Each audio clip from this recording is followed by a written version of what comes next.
Hello. What's up, everybody? I'm Keisha King Benton. Welcome to the Keisha King Show. Yes, we're doing live just a bit more these days. And I wanted to talk about Christian apologetics, something that I am very interested in and something that I've been following for a very long time. So we're going to look at Frank Turek, and he's talking about belief and faith. And so we're going to go through this together, and we're going to do a little Christian apologetics. And then I have something also to say about Billy Eilish at the Grammys, and we'll take a look at that and the beliefs there. Let's get into it.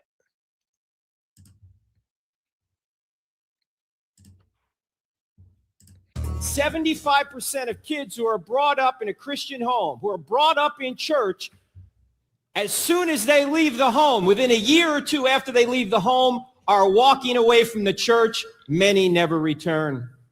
There are a number of reasons for this, but one of the major reasons is they don't think Christianity is true. They're talked out of it. You know why they're talked out of it? Because they've never been talked into it. We've never told them why Christianity is true. Oh, we've told them that it's true, but we've never told them why it's true. We've never given them any evidence. We've simply said, believe. I go to a lot of churches, and I usually start out by saying, do you believe this book is true? And people always go, yeah. And then I ask, why? You know what answer, unfortunately, I get more than any other answer? Because I have faith. Because you have faith. Is that a good answer? Because you have faith, does that make this book true? You mean, the Muslims have faith the Quran is true. Is the Quran true then? No, your faith doesn't change a thing about this book. Either this book is true or not, regardless of what you believe about it. Does your faith change history? Will your faith change whether Jesus died and rose again? No, he either did or he didn't, right? Regardless of what you believe about it. Do you have to believe something to make it true? Do you have to believe in gravity to stay on the ground? Do all those people who don't believe in gravity float away? Look, there's another one. Come back. Come back. If you believe, you'll come back. No. Your faith doesn't change a thing about whether or not this book is true. The only thing your faith does is it appropriates the salvific content of it to you.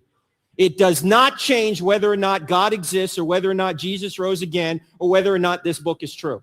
If I only have one message to give to somebody, for me, this is the message. Because I see so few people out there talking about why it's true. I hear a lot of people talking about that it's true, but not why. So I'm going to talk about why. You guys ready? Here's what we're going to do. In order to show that indeed the Bible is true, the first thing we have to deal with is truth. What is truth? And does truth exist? In our culture today, we don't think truth exists. Or we say it's true for you, but not for me, or all truth is relative. We've got to be able to deal with those objections if we're going to say this book is true, right? Second question, does God exist? We have to give evidence that God...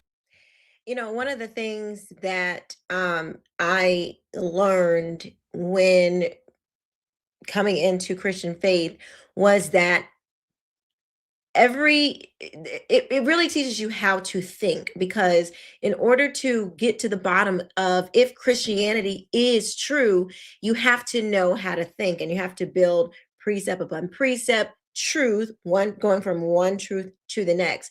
And so for me, apologetics really helped me understand how to think better. God exists, because if there is no God, then this book can't be a word from God, can it? You can't have a word from God if there is no God. So we're going to give evidence from outside the Bible that shows you that this book is indeed from God, that God exists. Thirdly, this book can't be true if miracles are not possible. If they're not possible, as many in our modern universities now teach, David Hume, apparently, for some, has disproved that miracles should be believed, a great skeptic who died in 1776. A lot of people think Hume's arguments are good. They're not. But a lot of people think miracles are not possible. If they are not possible, then you might as well throw this book away, right? And then finally, and only then, we'll be able to look at the question, is the New Testament true? And you say, what? Why just the New Testament? Because if the New Testament is true, the Old Testament's true. Why? Because if the New Testament is historically reliable and it shows us that Jesus really was God as he claimed to be, then whatever God teaches is true, right? That's axiomatic. Whatever God teaches is true. Jesus taught that the entire Old Testament is true. So if the New Testament's true, you get the Old Testament thrown in. So we're going to do all these 5 questions. We're going to start with truth, then God, then miracles, then the New Testament, and then so what? You guys ready to go? Let's go.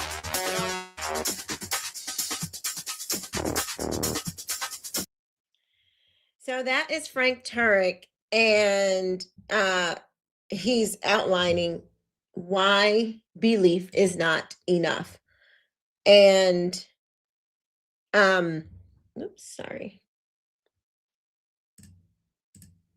he's outlining why belief is not enough. And one of the things that he said was, if the book, the Bible, if miracles don't exist, then the Bible isn't true and nothing in the Bible is true. And that, he didn't get into it there, but that on its face can sound really confusing, because it's like, what does truth have to do with finding it inside the Bible and things like that? So what you have to do is, where we typically go is, we look at the world, we look at earth, we look at the universe, and that first sentence in the Bible, in the beginning God created the heavens and the earth, that is the place where we find the first miracle, because we have a being that created something from absolutely nothing. And in our human mind, we don't, it's hard for us to even have a concept of nothing, because even our nothing is something, because because we can't even conceive of nothing, because we're not God. God is, he created everything around us, everything that we know, even our very thought comes from him. The ability to think comes from him. So when we look at the first miracle, we can see that it is creation itself.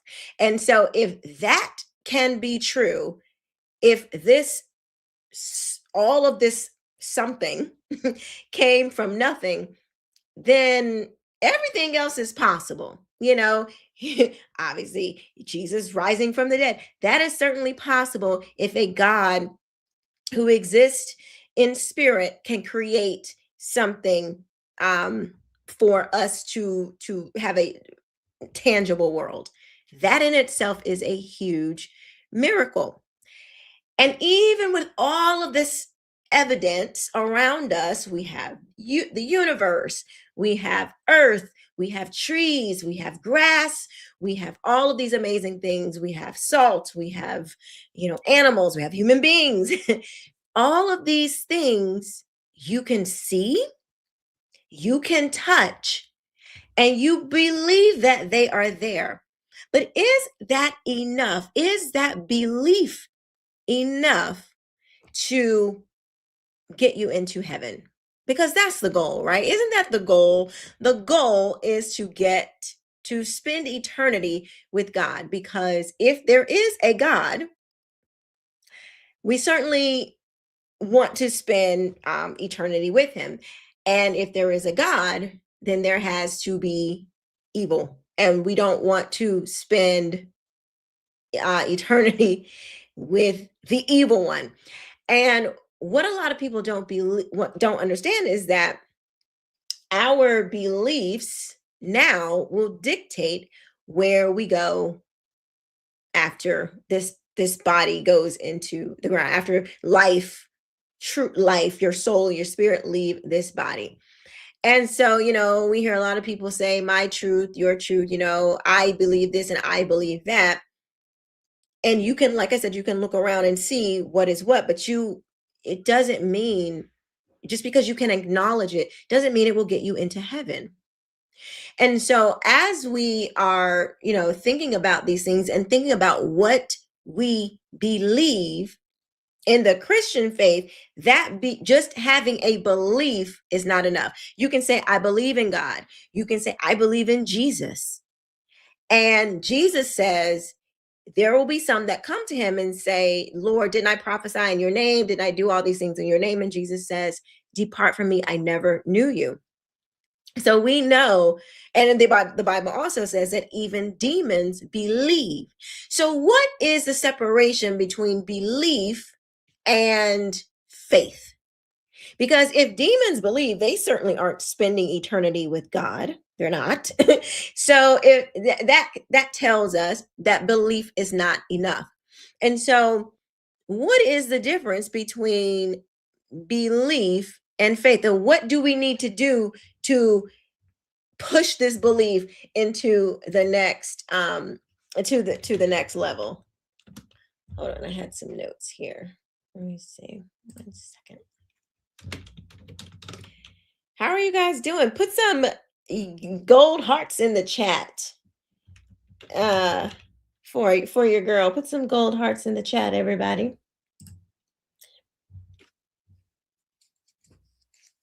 Okay. According to Jesus, according to the Bible, belief is trust. Trust produces obedience. Okay. Obedience proves that belief is real. No obedience, belief is hollow. So believing something, I believe something is true, it doesn't give you the engine to walk the thing out. It's just a thought, basically. So let's see, hold on.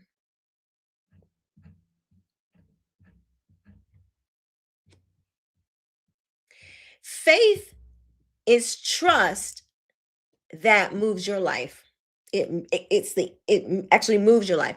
Belief is just mental assent, agreeing that something is true. You can believe that God exists, Jesus lived, the Bible is historically accurate, and still live exactly the same way. Like I was saying before, even the demons believe. The Bible says in James 2, you believe that God is one, you do well. Even the demons believe and shudder. Demons have perfect theology, but no obedience. That is belief without faith. Because the belief, it only exists in the mind. It takes an activation for it to happen. And that is called faith. Faith is active trust. It's belief put on its feet. It's belief. It's the engine that drives the belief to the hope that we have. Hebrews 1:11 says, or 11:1, now faith is the assurance of things hoped for, the conviction of things not seen. So faith is the assurance. You are assured in a thing that you hope for, and it's a conviction that's of something that you can't see yet. It says faith is active trust. Belief, it's belief put on its feet, is the engine. Biblically, faith always produces movement. Okay, it's always going to produce something because God is an intentional God. So when your faith gets activated, it's going to start producing. And so that's why the belief, it's not enough to say, oh, I just believe in a thing, because the Bible says that, or throughout the Bible, these concepts are shown that it's the faith that actually gets you going to walking out the things that you actually believe. because just thinking about it again, it's just a mental assent. Here, let's look at some other beliefs. Do you think that faith is a good thing? That having faith is a positive attribute? Well, first of all, let's define what faith is. Faith is trust. Okay. The opposite of faith is not reason, and the opposite of reason is not faith. The opposite of reason is irrationality. The opposite of faith is to distrust. So everybody trusts in something. The only question is, do you have evidence to trust in it? And there are some things you can't get evidence for, like reason itself. Why? Because any defense of reason by reason would be circular. We all have faith that reason works. Okay. Why do you think God instituted faith? Like, why not just appear to everybody on their 12th birthday and be like, hey, by the way, I'm real, and then do a backflip and skate away? Because I don't think our biggest problem is God showing up to everyone. In fact, if you look at some of the more... So I just want to say really quick, if you saw my live last night, where we had the former Muslim on and we heard his testimony, how he died and he had a near-death experience and came back. Jesus, he was a Muslim in Islam, and he said that Jesus appeared to him when he was 12 and told him, "Don't forget me or always remember me." This goes to show you that God can appear to you. He can do the backflip, like the guy just said, do the backflip, say, hey, I'm real, and just dip out. And we think that that's all it's going to take to convince us that he's real. But God is way smarter than us. He knows that, because the proof that God exists and that he is real is all around us. We literally are in a ball right this second. You are inside of a ball that's in space. You're in space right now. Like, we are literally in space at this very moment. Now we're like, oh, well, we're in the earth, but the earth is literally in the middle of space. It is. And it's perfectly positioned to give this particular planet life. Any closer to the sun, we'd be too hot. Any further from the sun, we'd be too cold. We are literally perfectly positioned for life to exist here on earth. For the trees to grow, for the grass to grow, for life to exist, for the animals to thrive, for every living being, we are perfectly positioned for that life. Now, in our human minds, we look around at these things, and because they're so common to us, it's trees, it's grass, it's a human being, we start to get we start to take these things for granted, that it is literally a miracle looking at another human being. It's a miracle to see life. It is a miracle for this planet to exist. All of these things are miracles that are around us every day, and still we'll be like, I'm not sure.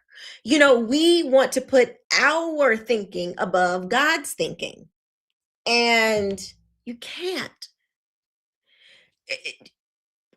We want to use God's stuff to rationalize his non-existence.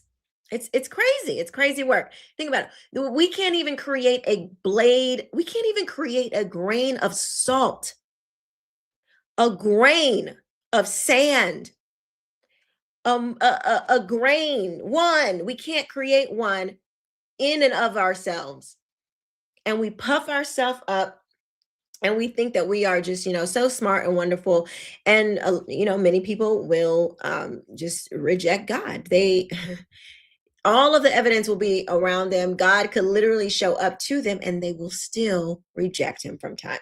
It happens. So just God showing up is not going to do the trick. And I have one more important thing to say about that, but we're going to let Mr. Turek finish. First atheists, people like Peter Atkins. Peter Atkins was asked recently what would convince him that God existed. And he said, in fact, one guy said, if Jesus were to appear to you, what would you do? He'd say, I'd go see my psychiatrist. there's nothing that would convince me that God exists. God gives us enough evidence to know that he exists, but he doesn't give us so much that we don't have the free will to turn away and go our own direction. He gives us that freedom. If he were like a stalker around us at all times, hey, here I am again, hey, here I am again, would that in any way, do you think, encourage a love relationship, or would you just be annoyed with him if you didn't want to follow him? You'd be annoyed. God isn't interested in us intellectually believing he exists. God is interested in us having a love relationship with him where we trust in him. And for that, he's got to keep some distance. If he's stalking us all the time, that would be annoying. So he gives us enough to know, but also enough freedom to go our own way. Does that make sense? Yeah, that was explained very well. All right, thank you, Caleb. Now, talking about, why doesn't God just show up? Just show up to me and I would believe, but many times it doesn't work that way. And God is smart. He knows it doesn't, that wouldn't make you believe. I know people right now that have had incredible spiritual experiences, specifically where they were being attacked by demons. And the only way that those demons left this person alone was if they said the name Jesus out loud.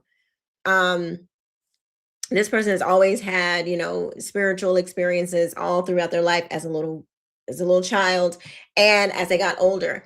And even with all those experiences, that person now has walked away from Christ, walked away and said he doesn't exist, even though he was the very one who helped them get through those times where they knew it was only by saying his name that Jesus exists, that those demons left them alone. So just because God he can show himself to you, and he does. He literally does this all the time. It's like, why doesn't God just show himself? He does. He's like, here's the earth. Here you are. Here you are, made in my image. Here you can look, you can see, you can walk, you can talk, you can communicate. You have thought. Here are all of these living things. Here's this, here's that. God is showing us all the evidence that he exists. It says all of earth testifies of God's existence, but yet we'll be like, no, I'm cool. I don't think God is real. But here's my thing. This is what I believe. And when I hear people who feel like they need more evidence, I would say to them, you want a God that forces you to love him. Because if you think that God needs to show himself more so than he already has. Now think about what you're saying. Now you are basically saying that God's revelation, his revelation of himself is not good enough. You're saying that the creator of the universe, that his thinking, his way of doing things is not good enough for you. That's a bold claim. That's a bold statement to say to the one that created you, that, how you do things is not the right way. Because I find that what these people actually want is a God that makes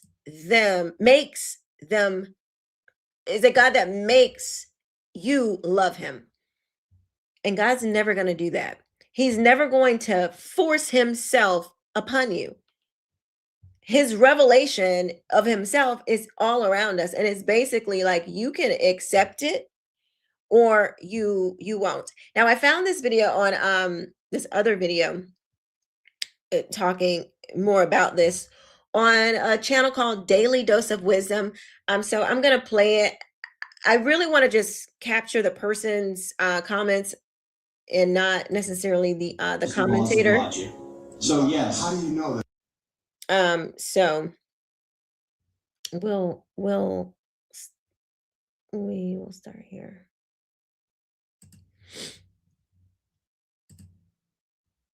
Everything that exists, but how do you know that? Well, now you're asking an epistemological question. Epistemology, as you know, has to deal with how you know. Ontology has to deal with that something exists. Yeah. So if these laws exist, they must come from a law giver. If God is, if I gave you $1 million, okay, you have 3 kids. I give you $1 million, right? I'm going to give you this $1 million for 0 seconds. Does that mean that you have it? Well, no, because that's a contradiction. You haven't given it to me if it's for 0 seconds. So if God is outside of space and time, what is that? Well, his acts can intervene into space-time, but he personally is not in space-time because he's not a spatial being. How do you know that? How can you prove that to us that this God is outside? Well, okay, let me give you one argument.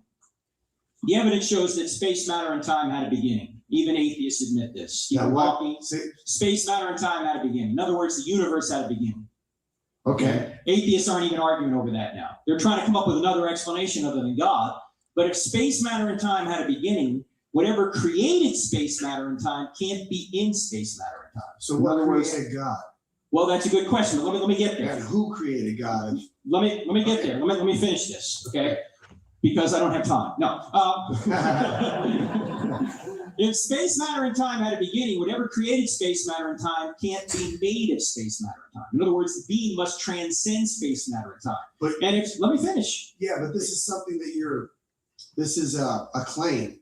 This is a deduction from the evidence. If space, matter, and time had a beginning, the cause must be spaceless, timeless, and immaterial. Now, if you're timeless... How can you prove that claim? It's a deduction from the evidence. Were you there? Well, no, but nobody was there at the creation of the universe, but that doesn't mean we don't have theories about how it happened. Right. But then you weren't there when George Washington was on the earth either, but you believe in George Washington. But George Washington, it doesn't matter if I believe in George Washington. You're absolutely right. Because George Washington doesn't say to me that if you don't believe in me, you go to hell. That's exactly right. That's a big difference. Well, no, there's a big implication. You know what is funny though? Yeah, no, if you don't believe in George Washington, it doesn't determine your salvation. But we have more evidence of Jesus than George Washington, but people somehow find it easier to believe in George Washington than Jesus. Isn't that strange? And to me, that's how you know you're not really dealing with people that are struggling with a belief or a faith. It's something else. It's a resistance for you to believe in God just anyway. Because, the Bible is the only book that is upfront about the situation of mankind. You are condemned already. The Bible says you're condemned already. You're already on your way to hell. When Adam and Eve sinned, it separated humanity from God and everything that is good. And Jesus comes to reconcile us back to God. And so the Bible tells us you're already going to hell. And Jesus saves you. That's why Jesus said, I didn't come to condemn you. I came to give you life. He didn't come to condemn you because you were already condemned. And so when I hear people like this, my heart goes out to them, but I think that they're dealing with something else, maybe anger, bitterness, something else. But I don't think it's a belief issue because there's way more evidence for Jesus and the Bible. There's way more evidence to support the Bible. But yet people believe, you don't have a problem believing that Socrates existed. You don't have a problem believing that, Einstein existed. You don't have a problem believing that George Washington existed, Plato. You don't have a problem believing any of these ancient, centuries old people. Is this even Caesar? People don't have a problem believing in Caesar. And Jesus was around the time. He was around the same time, that King Herod and Caesars and, all of these people were coming up. Isn't that fascinating that people will, it's more than just an evidence thing, because the evidence for God is all around us, in my opinion. Implication here. I agree with you, Javier. There's a big implication. However, regardless of the implications, how you know something is irrelevant of the implications, right? If space, matter, and time had a beginning, the logic The implication, the logical implication of that is whatever created the universe is timeless. Now, if you're timeless, do you have a beginning? Well, you would have to, that's a claim that you would have to prove. But it's a deduction from the evidence, okay? Whatever created time, can the being that created time be made a time? Well, we don't know that. We weren't there, right? If wood didn't exist and wood was created, could the being that created wood be made of wood? If wood, say that again? If wood did not exist and suddenly it did exist, could the being that made wood be made of wood? No. This is such a simple but extremely useful analogy because it establishes that if space, time, and matter came into existence at a particular point in the past, which they did, and that is what science is telling us, then to ask for a type of evidence for God that implies that he is within space, time, and matter is fundamentally wrong from the beginning. So when you don't get the type of evidence that you're asking for, there's only two explanations, right? It's either that the question is wrong or it's that the answer is wrong. But this analogy shows that actually the question is wrong. To ask for God within space, time, and matter is to fundamentally misunderstand what is meant by God. Now, obviously, there's the incarnation, which is an exception to that. That's God entering into space, time, and matter. But ontologically, God is the causal force that has created space, time, and matter. So to ask for God in space, time, and matter is fundamentally fallacious. Just wanted to highlight that really quickly. But with that being said, let's dive back in. If time had a beginning, if time didn't exist and then suddenly did exist, whatever created time can't be in time, must transcend time. Well, going back to this, the catfish analogy, right? For anybody, I mean, we have models of human beings. Where's this model of God? Okay, you're asking a where question about a being that's not a where being.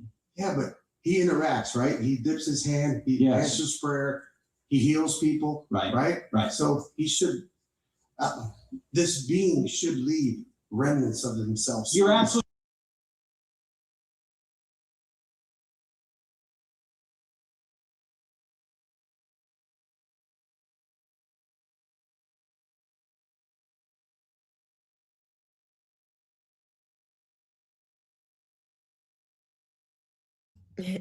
I was muted. Okay. I was saying, I laugh when people say things like what God should do or what he is not doing well or he ain't doing enough, because it's like you're the one with all the questions and all of this stuff. Like, you are clearly a human being that doesn't know everything, but yet you would tell God, let's just say a God, but an all-powerful God, because he has to be that to be considered God. You're willing to say that, to correct him. I just think that is very prideful. You're right. That's how we know God exists. We know God by his effects. We don't see God directly. That's if it's true. Yes. Well, people can be mistaken, right? Sure, people can be mistaken. Right. But like, we know there's a creator when we reason from the effect of creation back to a creator. We know there's a moral lawgiver when we reason from the moral law back to a moral lawgiver. Okay? We're reasoning from effect to cause. If you were to go up on Mars right now and find a computer, you wouldn't know who put it there, right? But you would know there had to be an intelligent being that put it there, even if you never saw him. That's because we have models of people making computers. We have human beings that build computers, and we have that as a model. And what I'm saying is, where is this God, this model? Where is he? Okay. Where is he? At the end of the day, you're asking a where question about a non-where being. Like, where are the laws of logic? Well, where is the justice molecule? Well, the laws of logic are something that we as human beings, it's a concept that it's a label that we give it, a concept that we build to help ourselves through society, through life. All right, let me ask you a question about that. So you're saying that human minds create the laws of logic? Not that we create them. It's a concept that we have. It is a concept, but do they exist independent of our minds? Well, I mean, a rock is still a rock if there's no human beings to say that it's a rock or to think it. That's true. Right? Yes. So these laws exist, even if there were no human beings, these laws of logic would exist. Yes. I agree with you. Now the question is, where do those laws come from? They come from lawgivers. They come from a reason logos, logic. But you're using the word laws. It's so that the word law is a word that a label that we give it. I mean, Gosh, you know, the and I think this guy, he's coming in good faith. He's coming in good faith. He's not, he doesn't seem arrogant or anything like that. I just have to say though, he's not being honest in his logic, because yes, he's willing to acknowledge that thought, justice, morals, values, those aren't tangible things, right? But they exist, and we know they exist, and we know there is something in us that acknowledges it and that tries to do it. We try to do justice. We try to, you know, we typically, most human beings, we try to do these things. But it doesn't have a tangible, it's not tangible. Like he's saying, laws are not tangible, but this guy's response is, how do we know that they're, you know, it's just labels that we put on them. But I mean, call it what you want, a label, a law or a rule, but they exist all around you, just like gravity. You don't see gravity. It's not something you can pick up and feel, but it is very real. But it is a law. But you can't see laws. And Frank is trying to show him that that space is where God is, like that, where those laws and stuff work. God created those things. And just how they exist, where we can't see them, just like we can't see thought, we know it's happening by the evidence of it. Hence my words. What if this label actually communicates the truth? It's not just a label. What if it's the truth to say that all laws come from lawgivers? That all laws come from lawgivers. Well, I think it's we as human beings get together, we label these things. We do label them, but we could have called it something else. Right. But does it correspond to reality to say that if there's a law, there must be a lawgiver? If there was a law, well, do you know any law that exists that doesn't come from a lawgiver? The laws of logic. That's what I'm saying. They must come from a lawgiver then, because every other law we know about comes from a lawgiver. Well, we don't know that. Well, and this is just something that we as human beings. But Javier, you're making a claim, and you need evidence for your claim as much as I need evidence for my claim, right? So the question is, what evidence do you have that the laws of logic have no grounding? Where do they come from? Well, we could just say we don't know. Well, you could say that, or you could take an inference to the best explanation to say that if every law has a lawgiver, then the laws of logic must have a lawgiver. You say it's the best explanation. Well, you don't have to accept it. You're right. Yeah, you say. But let me ask you a question. If Christianity were true, would you become a Christian? Well, it depends on what your definition of Christianity is. Okay, I'm going to skip because I want to get to this last part before we move on, which I think is really good. Go back to my question. Go ahead. If it were true, would you follow the teachings of Jesus? Well, it all depends on your definition of truth. If I gave you truth is that which corresponds to reality. Yes, you're correct. And people rising from the dead, I don't have any examples of that. I don't. You do. No, I don't. I'm saying if, but we do. That's Jesus. Well, okay? we don't. I mean, the book says that it did, but we don't. We don't. What evidence would you need to see to say that it happened? That'd be pretty presumptuous of me to say that. If God was real, he would know what it would take to convince me, right? Unless you don't want to be convinced. Why wouldn't I? Well, that's why I keep asking you the question, and you keep saying you keep dodging it. You say that this place is awesome and it's great, and it'll be like this. The Bible says all these things. Why would I not want to go there?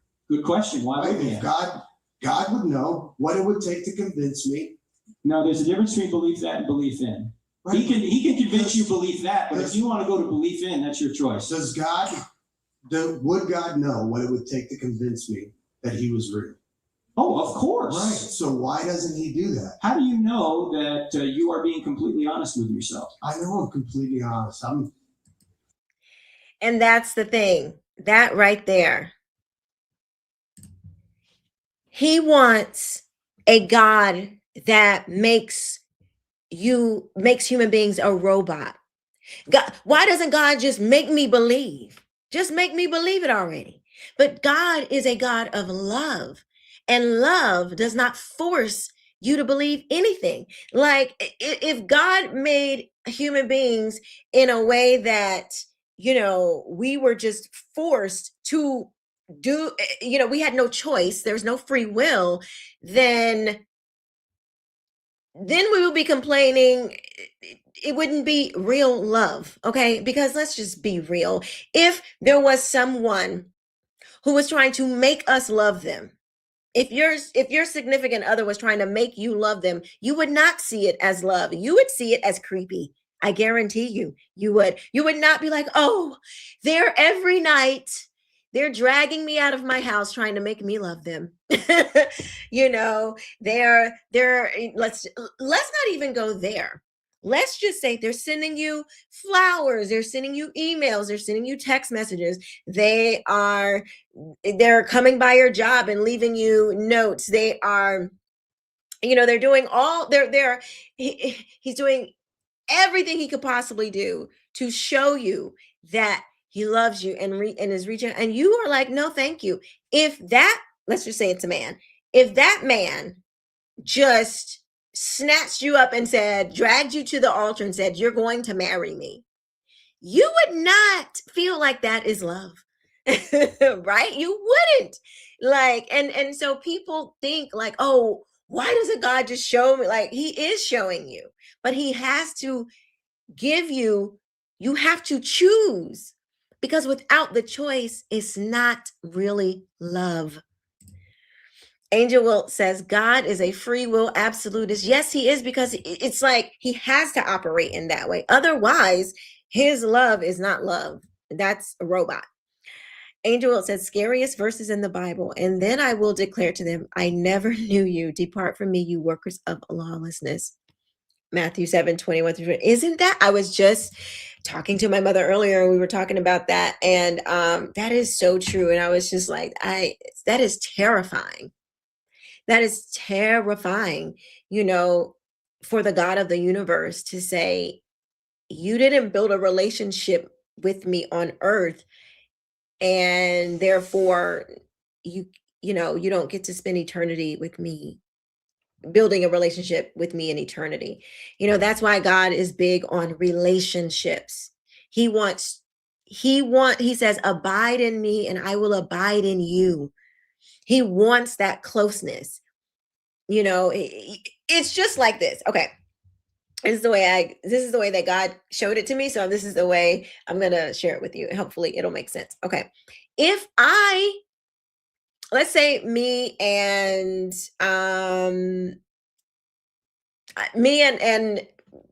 Sarah, Sarah's calling me, but I never really call Sarah back. I mean, when she calls me, I'm like, I'll call her back from time to time. Sometimes, she invites me out. Most of the times I don't go. And then when I go, I only stay for a little bit. I'm really not interested in Sarah. I'm really not. Sarah, she's constantly trying to call me. She's inviting me to stuff. She's like she's sharing different things with me that she finds. She's really, truly trying to reach out to me to build a relationship. And I just keep saying, you know what? No, thank you. I don't want to. And then one day,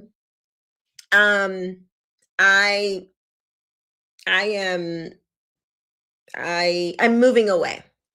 And I say to Sarah, I'm like, Sarah, I'm moving, but can I stay in your house for a, unknown amount of time, because I got to move, but I got some circumstances going on.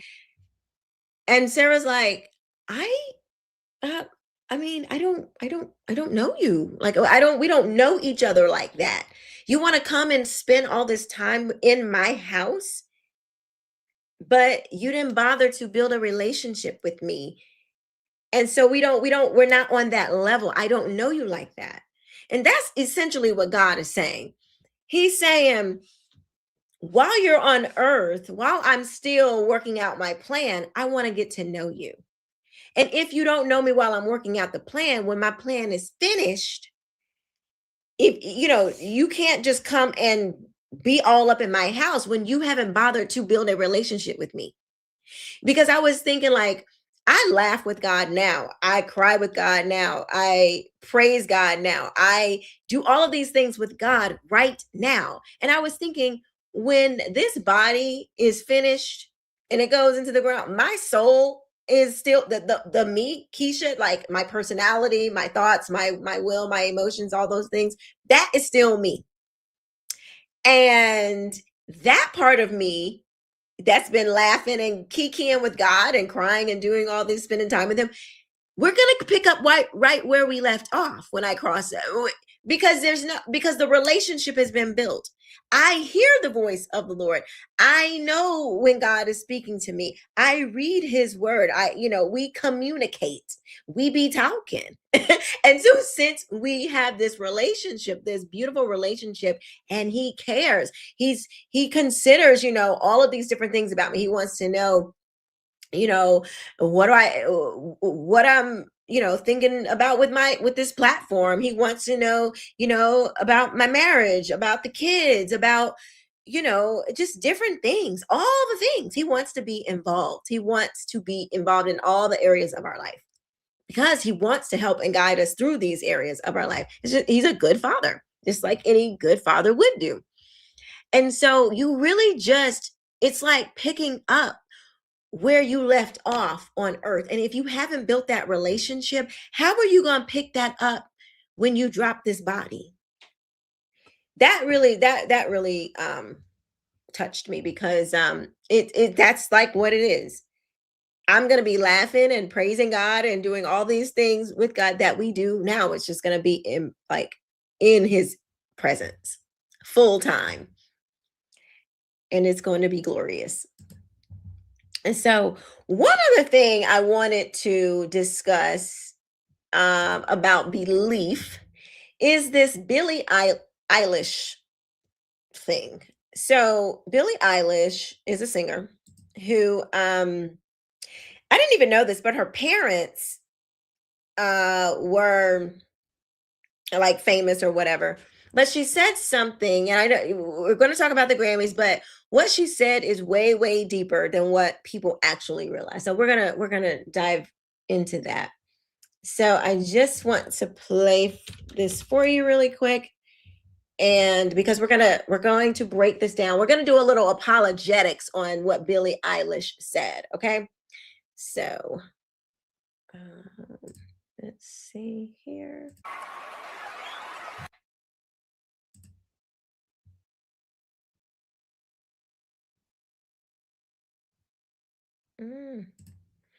All right. So Billie Eilish, like I said, she grew up privileged. She was actually homeschooled. I learned. Mom's an actor. I think dad was an actor. Brother did some television. I think that's her brother standing next to her. So she grew up with the best of the best, privileged all of her life. Let's see what she thinks about the country that afforded her all of these things. No one is illegal on stolen land.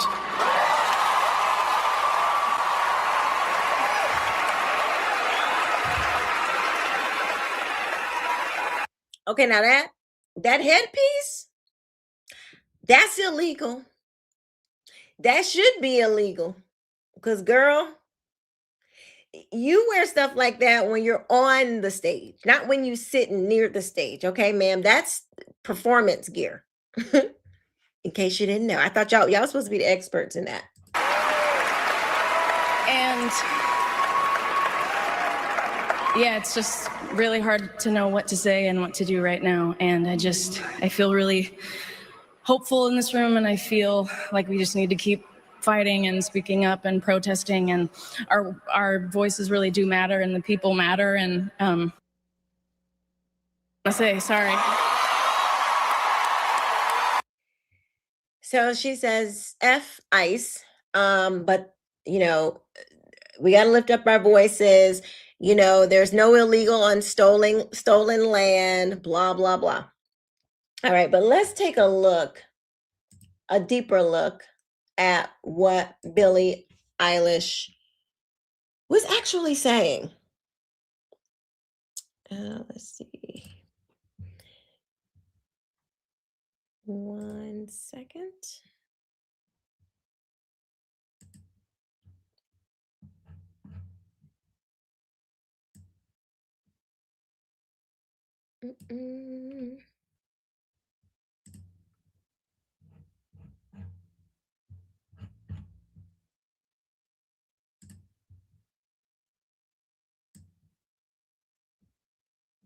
Where's my... Hold on.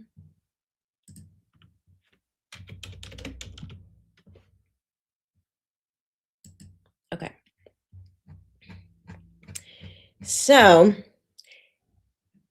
she says that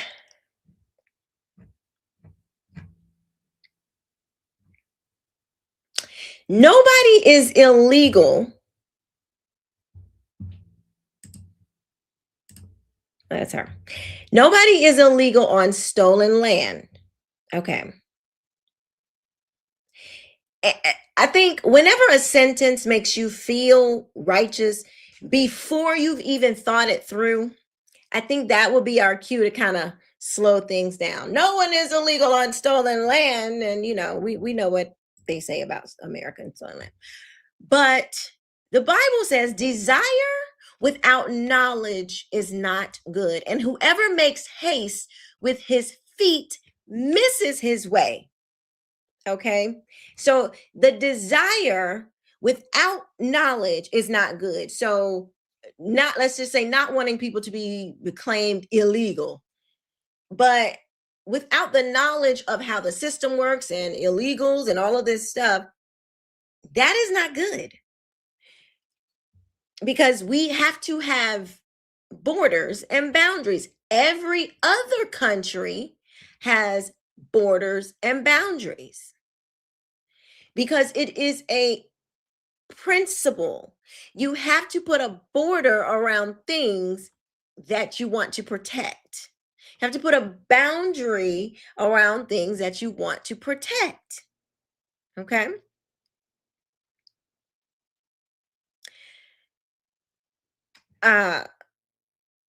Let's see. Now, the Bible says that, hold on 1 second. All humans have inherent dignity as image bearers of God. Okay, so that you know, inherent dignity. So when she's trying to take illegal a legal term and trying to kind of mix it with God's inherent dignity for all human beings. So she says there's no human that's illegal. Okay, but we're talking about when she's trying to take a legal claim and put it to all human beings. It doesn't work like that because we can't say all non-Americans are American. No, if you're non-American because there is a legal status around what makes you American. You're still a human being that deserves dignity, but you are not an American. Okay. Scripture also affirms in Romans 13, 1-2, that God is the one that establishes governing authorities and laws. Okay? The Bible never confuses the dignity of the human being with the legality of what they're doing. You know, just because person A does not see the human dignity in another person, or they do something illegal, it doesn't mean that that person didn't have human dignity. It's just that they didn't recognize their own human dignity to not take the life of another human being. You know, those things are, I always forget how this goes, are mutually exclusive or not, whatever. If no one can ever be illegal, then the law becomes meaningless. Authority is immoral just on the definition alone. And justice, which she thinks she is promoting, it just collapses into a sentiment. Because you can't believe that we should have laws and things should be rule of law and order and everything that comes with that, and also believe that there should be no borders in this country. Thank you. We watch are not mutually exclusive. Okay. Number 3, God is not a God of confusion, but a God of peace. And that slogan, there's no illegal and stolen land, that is a confusion.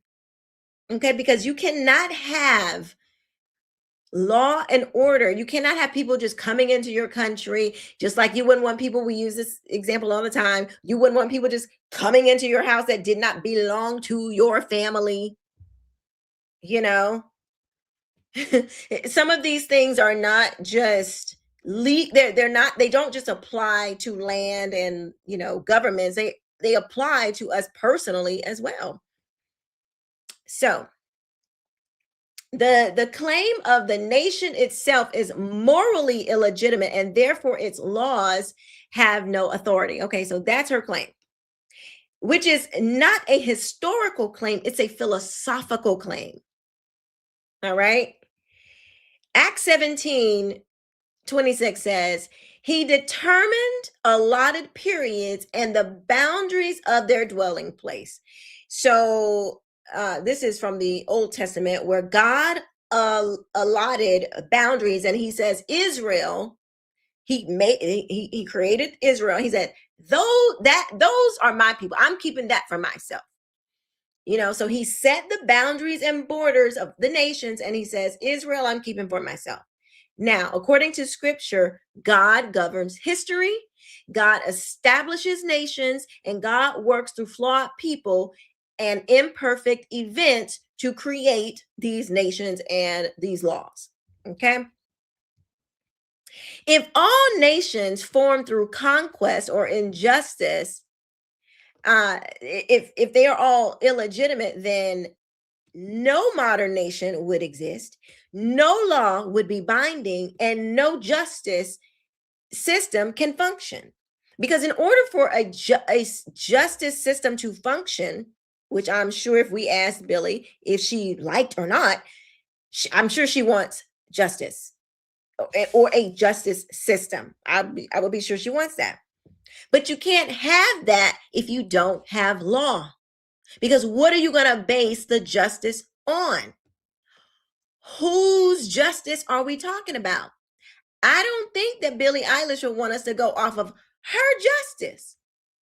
We would have to appeal to a justice higher than ours, because we can't have my justice and your justice, because my justice is get the illegals up out of our country. Billie Eilish's justice is let them all come in until one of them did harm to her, I guarantee. Then she would be ready to implement some real justice. But she's not thinking that way. And so she's just making up these philosophical arguments, thinking that she's appealing to her virtue instead of logic and wisdom. Okay, so she also says, our voices matter. So this is an implied moral authority. Yeah, there you go. She's being self-righteous, okay? The moral truth is validated by emotional expression or collective outrage. So from a biblical worldview, we would go to something like Proverbs 18:2, where it says, a fool takes no pleasure in understanding, but only in expressing his opinion. A fool takes no pleasure in understanding. Oh, I get Billy she's just reciting stuff that she has heard. She's expressing this opinion, but she hasn't bothered to really dig into the truth of the matter. She's taking she doesn't have pleasure in understanding. She doesn't take pleasure in getting knowledge and wisdom. It's just easier to say what everybody else is saying because it makes me feel good. It makes me feel like I'm saying what's right. Okay.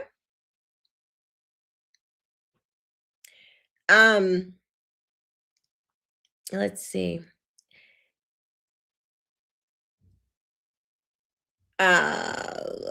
What else did I want to say?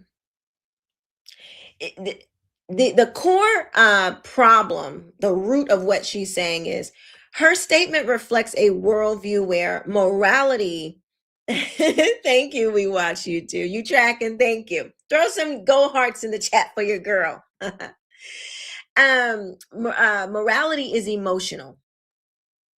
It is purely emotional. Her morality is purely on what she thinks. It's not based on any truth. It's just emotional. It's emotional opinions. She believes that authority is oppressive, that law is violence, and history determines what is legitimate, and that truth is subordinate to compassion. This worldview cannot exist within Christianity. And I'm not saying she's a Christian. I just want to use this to help Christians think through these things, because a lot of times, thank you, we watch YouTube, a lot of times these slogans and these statements that people throw out to virtue signal, sometimes that signal is picked up by Christians, and it can kind of make us feel, which is what it's intended to do, it makes us feel like, ooh, am I believing the right thing? Or maybe it is bad that the illegals are getting out of or not being allowed to stay. Maybe it is, maybe they are racist, maybe they are, you start to try to rationalize based on feelings and emotions instead of rationalizing and reasoning based on truth, and you will end up wrong and off every time. So wrapping this up, Christianity teaches us to love the foreigner without abolishing the law, to show compassion without dissolving order, and to pursue justice without surrendering truth to slogans. We can do both of these things. We can love the foreigner, and we can also uphold the law. We can have compassion, and we can also have order, because order without compassion, disorder and compassion, what is that? How do you have disorder and compassion? Because the disorder is going to harm someone else. So you have to have the order and the compassion, and no justice without well, thank you, without surrendering to truth is no justice at all, because you have to have truth in order to get to justice. If I'm saying this man did it, that's him, put him in jail, but somebody else did it, that's not, if I blame the wrong person, if I'm not operating in truth by blaming the wrong person, that is not justice. That is very much injustice. And I think we can all agree to that. So, at the end, I will just say, test everything and hold fast to what is good. 1 Thessalonians 5:21, because these type of statements that Billy Eilish said, they can be very moving, especially for women. Women tend to be the ones that get trapped up, when our emotions are played with, because we are emotional beings. We're all emotional beings, but women tend to be a bit more emotional. We tend to that empathy and the nurturing, the enemy loves to play on those god-given our God-given nature. The enemy wants to play on our God-given nature. And it's evil and it's wicked. I want to show you guys one last thing, and then I'm getting out of here. So I saw this, and I want to show you. I thought it was pretty interesting.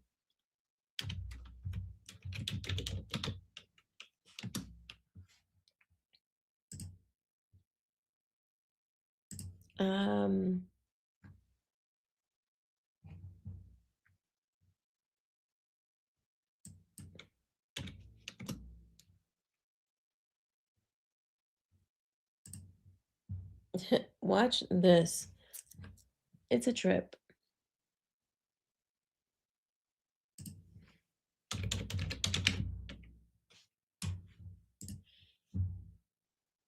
Did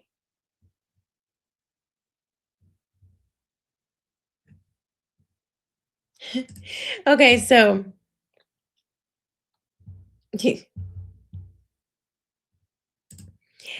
We Watch YouTube says God gave the land of Israel to his people, but they still had to go in and conquer those cities.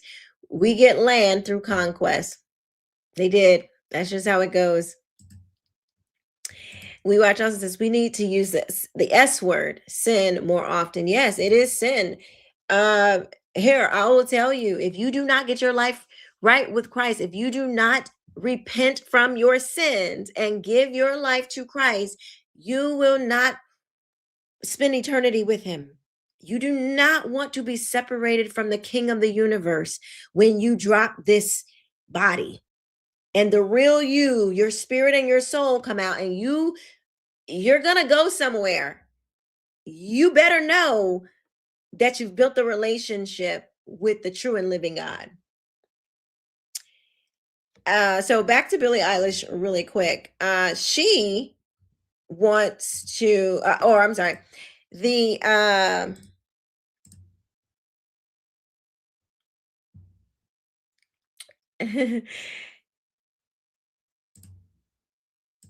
Name is Jojo says, hey, Keisha, sorry I couldn't join earlier. New Zealand time and US time doesn't blend well. Oh, we're international? We're in New Zealand? Well, you just join whenever you can. Thank you for joining. What time is it over there? Drop some gold hearts in the chat for your girl. We're international, darling. Okay. So Billy, it says breaking a Tongva tribe says Billie Eilish is living in a mansion built on ancestral land taken from them. Now that is hilarious. It says, as the first people of the greater Los Angeles basin, we do understand that her home is situated in our ancestral land. Eilish has not contacted our tribe directly regarding her property. So Billy, girl, listen, it looks like you done conquested, you done colonized, you done colonized somebody's land. Now, what it's gonna be so interesting what she does, because are you gonna give up? Are you gonna give that up, boo? Are you gonna give it up?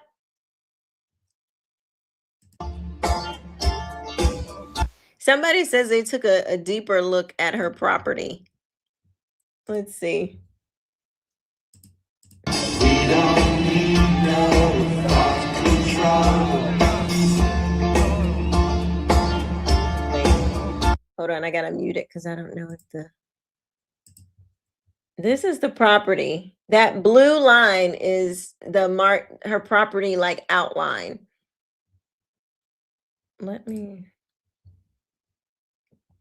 Y'all, the internet is crazy. Like they all up in her property, okay? It's like, girl, why did you say that?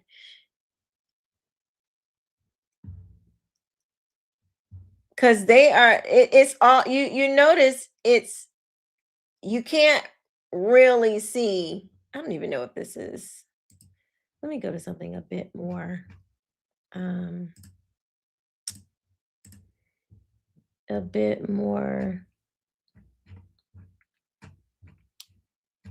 reliable.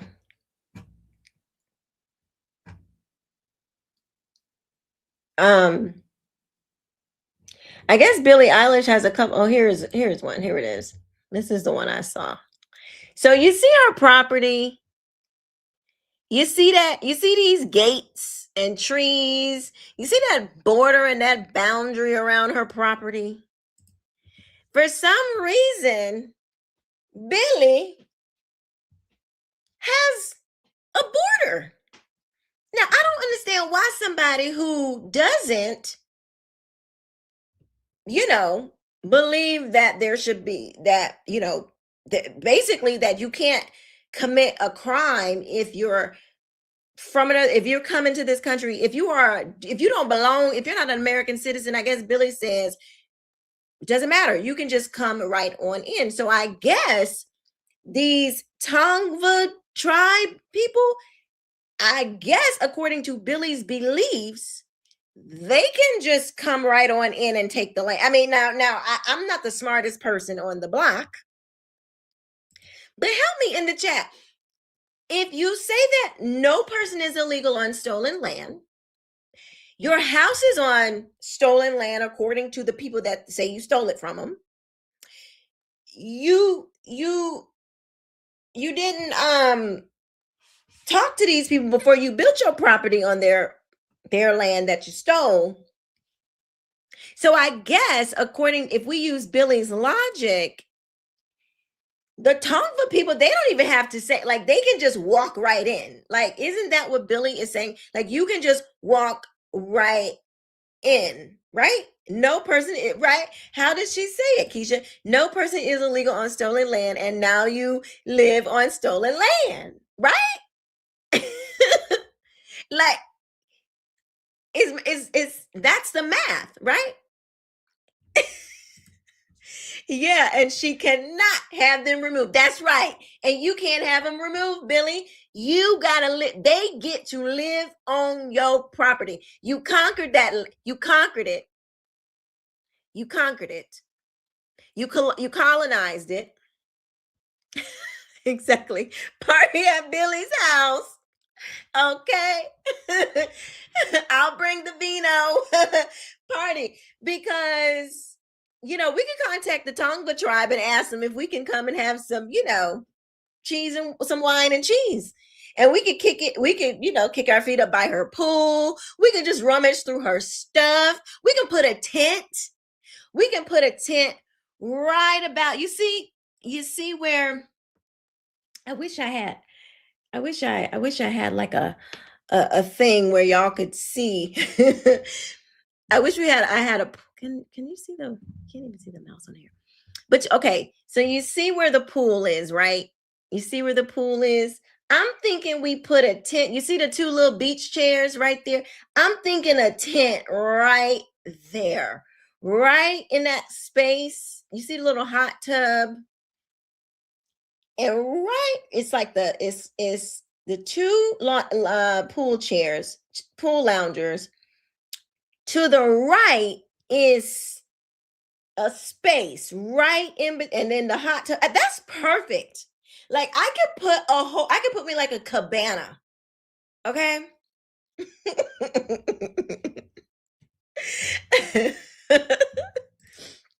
Girl t-shirts, and we need pool towels, all saying nobody's illegal. I'm here for it. I love it. I love y'all. I see it. It's right. And then that's not even okay. So you see that other gate? You see the gate, the white gate? Like it looks like a horse gate, like on the back end of the property back there by the trees. Oh, baby, we could build a whole nother cabana. We could build a whole nother cabana. And then we could put the plumbing and the kitchen. We can do a whole thing. I'm sure Billy would have no problem hosting us. In fact, hosting, nah, we ain't even she's not even hosting. We belong there. Because we checked with the Tongva tribe and they said we was cool. And so we belong there too. They belong there. We coming too. Psh, please. Why not? You know? No illegals on stolen land. Yo, I mean, when putting your foot in your mouth goes wrong, like what in the world? Let's see what Scott Jennings says. Night at the Grammy Awards, singer Billy Eilish, pretty famous person, had this to say. No one is illegal on stolen land.